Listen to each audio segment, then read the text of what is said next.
नमस्कार, इस बुलेटिन में आप सभी का स्वागत है। मैं हूं आपके साथ नलिनी सिंह पालवाल। खबरों में आगे बढ़ेंगे। मध्य प्रदेश के हरदा जिले में पटाखा की एक फैक्ट्री में भीषण विस्फोट में मृतकों की संख्या बढ़कर 11 हो गई है, जबकि करीब 180 से ज्यादा लोग घायल हैं, जिन्हें अस्पताल पहुंचाया गया। घटना का सामने आया वीडियो बेहद डरावना है, जिसमें धमाके के बाद आग की ऊंची ऊंची लपटें दिखाई दे रही हैं। इसके अलावा लोग इधर से उधर भागते हुए भी नजर आ रहे हैं। हादसे में मरने वाले लोगों के परिजनों को सरकार ने 4 लाख रुपए मदद देने का ऐलान किया है। वहीं मध्य प्रदेश स्थित हरदा पटाखा फैक्ट्री में हुए ब्लास्ट मामले में 3 लोगों को गिरफ्तार किया गया है। मुख्य आरोपी को भी गिरफ्तार कर लिया गया है। गिरफ्तार किए गए लोगों में राजेश अग्रवाल, सोमेश अग्रवाल और रफीक खान शामिल हैं। बताया जा रहा है कि राजेश अग्रवाल को राजगढ़ जिले के सारंगपुर से अरेस्ट किया गया है। वह कार में सवार होकर दिल्ली फरार होने की फिराक में था। हरदा स्थित पटाखा फैक्ट्री में पहले भी हादसे हो चुके हैं। बताया जा रहा है कि 3 साल पहले यहां शाम के समय विस्फोट हो गया था। इस हादसे में एक ही परिवार के 3 लोग भी मारे गए थे। इसी हादसे के बाद फैक्ट्री के मालिकों पर शिकंजा कसना शुरू हो गया था। फैक्ट्री के संचालन पर रोक भी लगाई गई, लेकिन बाद में हाईकोर्ट ने उस पर स्टे लगा दिया। नियमों के उल्लंघन के लिए दोबारा फैक्ट्री का लाइसेंस निरस्त किया गया, लेकिन मामला कोर्ट में होने के चलते इसके मालिक फैक्ट्री का संचालन कर रहे थे।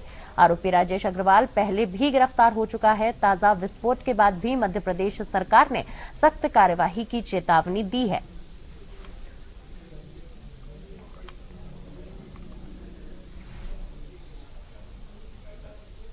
हरदा पटाखा फैक्ट्री ब्लास्ट का नजारा दिल दहलाने वाला था। हरदा पटाखा फैक्ट्री में हादसे के बाद जिला प्रशासन सहित आसपास के जिले का बल मौजूद है, जो मालवे में दबे लोगों को निकालने में मदद कर रहा है और जेसीबी और पोकलैंड की सहायता से माल में को हटाया जा रहा है, जिससे कि फैक्ट्री में काम कर रहे लोगों के शवों की तलाश की जा सके। हरदा बैरागढ़ स्थित पटाखा फैक्ट्री में प्रत्यक्षदर्शियों ने बताया कि फैक्ट्री के अंदर लगभग 150 से 200 मजदूर फैक्ट्री में सुतली बम बनाने का काम करते थे, जिसमें वह सुतली बम की डिब्बियों में बारूद और सुतली बम रंगाने सहित सुतली लपेटने का काम भी किया करते थे।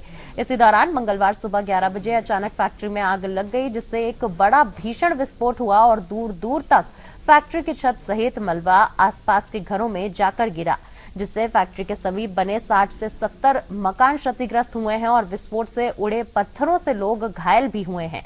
इस हादसे के प्रत्यक्षदर्शियों ने आंखों देखा हाल बताया। घटना है और हरदा के लिए दुर्भाग्य है। ये इतनी बड़ी फैक्ट्रियाँ शहर के अंदर चल रही थी, ये बड़ा प्रशासन का भी फेलियर है, मैं तो ये कहूँगा। और दूसरा, पर अभी तो ये बात करने की नहीं है। मेरा तो आपके माध्यम से ये घटना बहुत बुरी है और आपने देखा है कि 100-200 लोगों को अस्पताल में एडमिट किया है। इसके अलावा 10-15 लोगों की हुई है, तो गाड़ियाँ अभी भी निकल रही हैं। तो ये खतरनाक घटना है जो लंबी प्रतीत होती। जिस तरह के रेल का एक्सीडेंट हुआ था हरदा में, इसी तरह का ये एक्सीडेंट बड़ा एक्सीडेंट है और इसमें प्रशासन को काम करना। अभी तो देख रहे हैं आप, सब चीज़ें लगे हुए। मैं तो परसों गया था, पहले काम करके गया। फैक्ट्री में कितने लोग काम करते थे लगभग तुम्हारे साथ? जो कहाँ से आते थे ये लोग? ये तो बाहर से आते हैं। कितने की संख्या होगी? 100, 200, 300, 400? बस 200-300 संख्या थी। कहाँ से आते थे ये इतना तो हमको नॉलेज नहीं है ना। और जब आज घटना हुई, जब कहाँ थे आप? हम छुट्टी पे थे। आज मंगलवार बाजार करने के लिए जाते थे। आज से हिसाब हो जाता हमारा, है ना। क्या हिसाब से तुमको ये देते थे मजदूरी? 1000 आइटम, मतलब सुतली लपटने के लिए 300 देते थे, है ना। कितने लोगों को कितना कितना बारूद और कितनी कितनी सुतलियां उपलब्ध कराते थे? वो मतलब डब्बे अलग भरते थे, सुतली अलग भरते थे और बारूद अलग बना। सुबह हम काम कर रहा था, मैं तो इधर गेट पे बैठा था इधर, और उधर आग लग गया। कैसे क्या लगी आग? एकदम से कैसा लग गया उसमें। कितने लोग थे अंदर आग लगी तब? वहाँ तो बहुत था। कितना लोग? वो तो बाहर निकले उसमें से आग लगने के बाद? बाहर कुछ लोग हाँ, बाकी निकले। बाकी कितने लोग निकले होंगे? अब सब अंदर निकल गए या कुछ लोग थे अंदर? अंदर था वो कोई कुछ लोग। कितने लोग थे अंदर जब आग लगी उस समय? कितने 100-200 कितने लोग थे? 200-100 आदमी। 200 लोग करीब अंदर थे उस समय। अच्छा, और आग लगने के बाद बाहर कितने लोग निकले? अब उतना मेरे को भी याद नहीं है कि कितना निकल गया, कितना मेरे धुन से मैं भी इधर भग के आ गया। परिवार के कितने लोग कुछ घायल हुए हैं क्या? अब मेरे को लग गया, सिर्फ यहाँ पे लग गया था। सिर में लगा है। और परिवार ये यहाँ पे लग गया था। हरदा की घटना पर बीजेपी प्रदेश अध्यक्ष वीडी शर्मा ने कहा कि बड़ी संख्या में लोग घायल हुए हैं, कुछ भाई बहनों की मौत हुई है। इस दुख की घड़ी में हम सब लोग उनके साथ हैं। उन्होंने कहा कि मुख्यमंत्री ने तत्काल एनडीआरएफ की टीम और बेहतर अस्पताल की व्यवस्था के निर्देश दिए। इसके अलावा हमारे मंत्री विधायक तत्काल वहां पहुंच गए। प्रशासन ने पूरी तरह से राहत बचाव का कार्य भी शुरू किया। भोपाल, नर्मदापुरम, बैतूल इन जगहों का प्रशासन भी वहां पर पहुंच चुका है। मैंने खुद कलेक्टर से बात कर हालातों की बातचीत कर जायजा लिया है।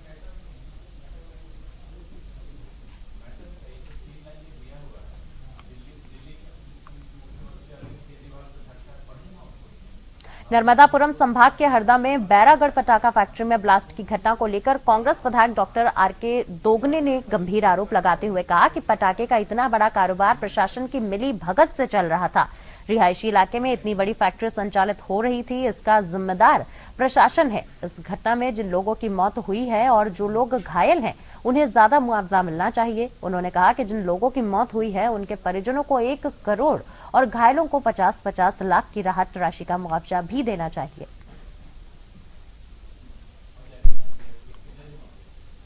पर सबसे पहले रेस्क्यू ऑपरेशन चलाया गया और अभी हम लोगों ने सारंगपुर से जो घटना के मुख्य आरोपी हैं सोमेश अग्रवाल और आयुष अग्रवाल को पुलिस कस्टडी में ले लिया। किन धाराओं में सर मामला दर्ज किया गया है? धारा 304, 308, 34 आईपीसी और धारा 3 विस्फोटक अधिनियम 1908। और भी गिरफ्तारी हुई? रफीक खान की भी गिरफ्तारी हुई सर? नहीं, गिरफ्तारी नहीं हुई, पूछताछ चल रही है। बैतूल के बडोरा चौक पर एक रेस्टोरेंट में भीषण आग लग गई। आग लगने की वजह से होटल में रखे गैस सिलेंडर में भी ब्लास्ट हो गया। लोगों ने आग लगने की सूचना फायर ब्रिगेड को दी। सूचना मिलने पर फायर ब्रिगेड मौके पर पहुंची और आग पर काबू पाने का प्रयास शुरू कर दिया। बता दें कि बैतूल के बडोरा चौक में अनीता रेस्टोरेंट में रात में आग लग गई। आग ने धीरे धीरे विकराल रूप ले लिया और पूरा रेस्टोरेंट आग की लपटों से घिर गया।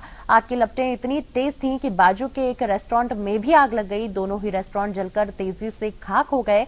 बताया जा रहा है कि रात में रेस्टोरेंट बंद होने के बाद ये आग लगी थी। रेस्टोरेंट से आग की लपटें उठती देख यहां से गुजरने वाले राहगीरों ने और चौक पर स्थित के वर्मा पेट्रोल पंप के लोगों ने पुलिस को सूचना दी थी। बैतूल बाजार पुलिस के साथ बैतूल पुलिस टीम भी मौके पर पहुंची। बैतूल बाजार नगर परिषद और बैतूल के दमकल कर्मियों ने मौके पर पहुंचकर आग पर काबू पाया।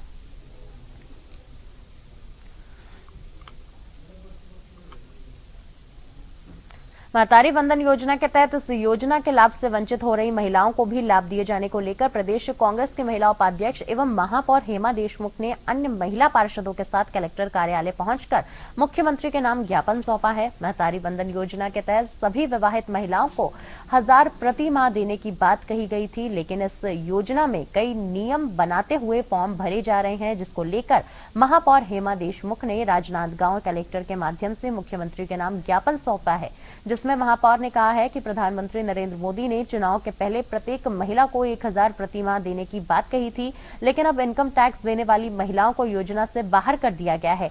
तो वहीं अन्य पेंशन योजना का लाभ ले रही महिलाओं को कटौती करके अंतर की राशि दी जाएगी। इसके अलावा 18 से 21 वर्ष के बीच की आयु की विवाहित महिलाओं को भी योजना के लाभ से वंचित किया जा रहा है। महापौर हेमा देशमुख ने कहा कि महिलाओं को योजना का लाभ दिया जाए, नहीं तो आंदोलन किया जाएगा।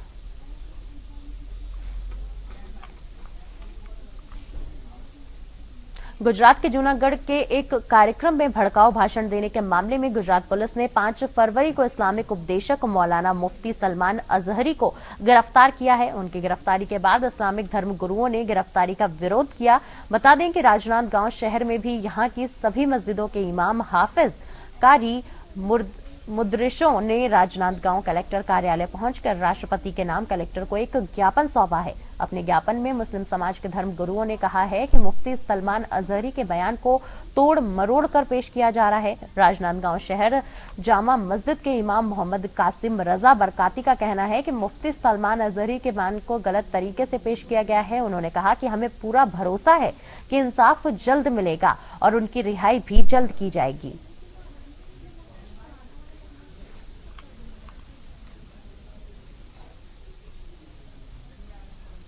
रायपुर में कलेक्टर डॉक्टर गौरव सिंह सुबह राजधानी के निरीक्षण पर निकले। उन्होंने रामसागर पारा, राठौर चौक, पुरानी बस्ती और अंतर्राष्ट्रीय बस स्टैंड भाटा गांव का निरीक्षण किया। निरीक्षण के दौरान पाया गया कि रामसागर पारा, राठौर चौक के पास अंडरग्राउंड केबलिंग करने से सड़क को खोद दिया गया था, जिसके कारण आम नागरिकों को तकलीफ का सामना करना पड़ रहा था, जिस पर कलेक्टर ने स्मार्ट सिटी और CSPDCL के अधिकारियों को मौके पर कहा कि अंडर केबलिंग के दौरान सड़क खोदने की आवश्यकता होने पर सड़क के एक तरफ केबलिंग कर सड़क की मरम्मत करने पश्चात ही दूसरी तरफ का कार्य प्रारंभ किया जाए और सड़क की मरम्मत पर त्वरित निराकरण करें, जिससे नागरिकों को आवाजाही में दिक्कत न आए, साथ ही आवाजाही की दिक्कतों का सामना आम नागरिकों को न करना पड़े। आपको बता दें कि कलेक्टर इसके बाद पुरानी बस्ती क्षेत्र में पहुंचे और स्मार्ट सिटी की 24x7 पेयजल योजना की जानकारी ली। अधिकारियों ने बताया कि ये क्षेत्र जल संकट प्रभावी क्षेत्र में शामिल है। यहाँ पर स्मार्ट सिटी उक्त योजना से मोतीबाग उच्च जलागार टंकी से पेयजल आपूर्ति की जाएगी। साथ ही डॉक्टर सिंह स्वयं निवासी के घर पहुंचे और इस योजना की जमीनी हकीकत जानकारी ली। साथ ही उन्होंने जल्द कार्य पूर्ण करने के निर्देश भी दिए।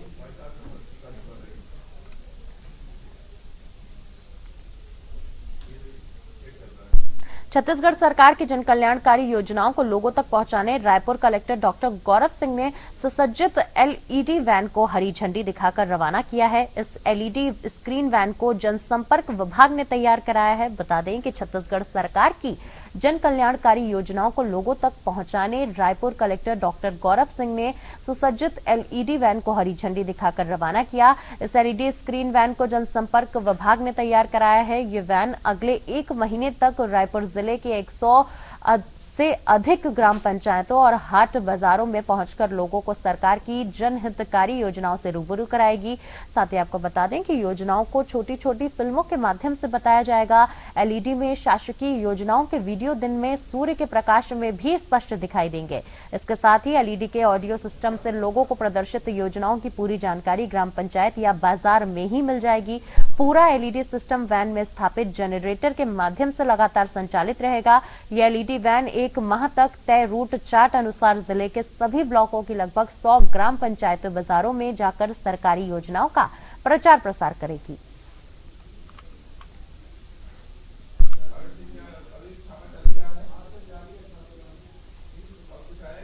खबरों में आगे बढ़ते हुए आपको बता दें कि महतारी वंदन योजना के फॉर्म वितरण के दूसरे दिन भी महिलाओं का हुजूम उमड़ा रहा। साथ ही महिलाओं में जबरदस्त उत्साह देखने को मिला। महिलाओं ने मुख्यमंत्री विष्णुदेव साय को धन्यवाद देते हुए कहा कि ये योजना सिर्फ और सिर्फ हमारे लिए बनी है। इससे मिलने वाले प्रतिमाह 1000 रुपए की राशि से हम वो सभी छोटी जरूरतों को पूरा कर सकेंगे जिसके लिए बाट देखनी पड़ती थी।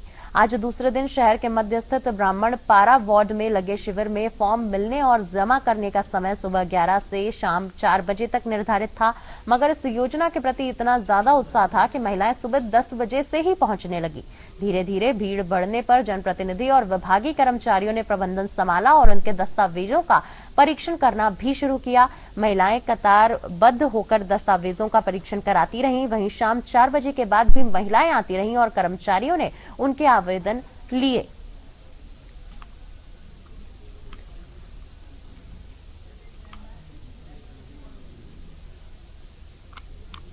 खबर झारखंड से है, जहां भाजपा प्रदेश अध्यक्ष बाबूलाल मरांडी ने पूर्व मुख्यमंत्री हेमंत सोरेन के ऊपर जोरदार हमला बोला। उन्होंने कहा कि हेमंत सोरेन अभी ईडी की कस्टडी में हैं, लेकिन चंपई सरकार के विश्वास प्रस्ताव पर भाषण में ऐसे बोल रहे थे जैसे उन्होंने कुछ गलत नहीं किया हो। चुनौती देते हुए राजनीति से संन्यास लेने तक की बात कह दी। उन्होंने कहा कि कोई चोर चोरी पकड़े जाने पर स्वीकार नहीं करता। मरांडी प्रदेश कार्यालय में पत्रकार वार्ता को संबोधित कर रहे थे। उन्होंने मीडिया को बरियातू स्थित 8.5 एकड़ जमीन के चौकीदार संतोष मुंडा का ऑडियो वीडियो दिखाया, जिसमें उसने इस जमीन का मालिक हेमंत सोरेन को बताया है। मरांडी ने कहा कि हेमंत सोरेन ने काली कमाई को छुपाने के लिए जमीन में पैसे को इन्वेस्ट करने का तरीका अपनाया। उन्होंने कहा कि जमीन को हेमंत सोरेन ने किसी और के नाम से खरीदा, इसके कारण इस मामले की जांच मनी लॉन्ड्रिंग के तहत की जा रही है, अन्यथा नाम से होने पर इसकी जांच आय से अधिक संपत्ति अर्जित करने की धाराओं के तहत होती है।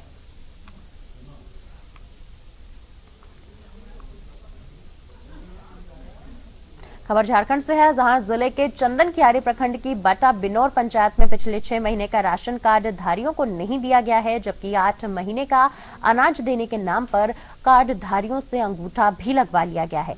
इस कारण गांव के लाभुक काफी परेशान हैं और इसकी शिकायत जिला 20 सूत्रीय उपाध्यक्ष देवाशीष मंडल से की गई थी, जिसके बाद उपाध्यक्ष ने सभी लाभुकों के साथ जिला आपूर्ति पदाधिकारी के कार्यालय शिकायत करने पहुंचे।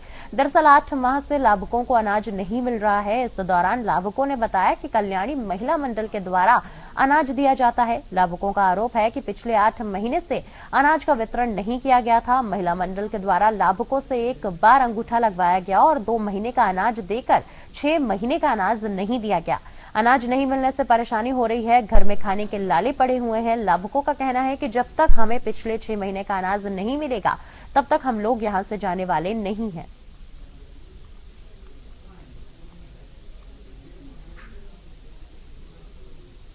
खबरों में आगे बढ़ते हुए आपको बता दें कि पुलिस ने मांडर थाना क्षेत्र के हातमा जंगल में 3 दिन पहले एक युवती की हत्या कर शव झुलसाने के मामले की गुत्थी सुलझा ली है। इस वारदात को युवती के प्रेमी ने ही अंजाम दिया था।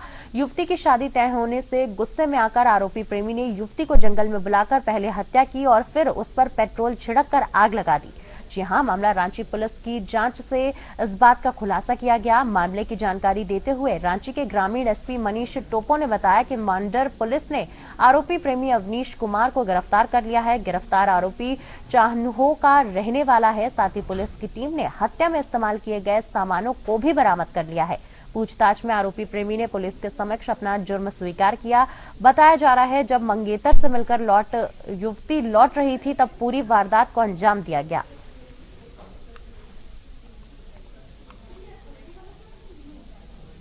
तो फिलहाल के लिए मेरे साथ इस बुलेटिन में बस इतना ही। नमस्कार।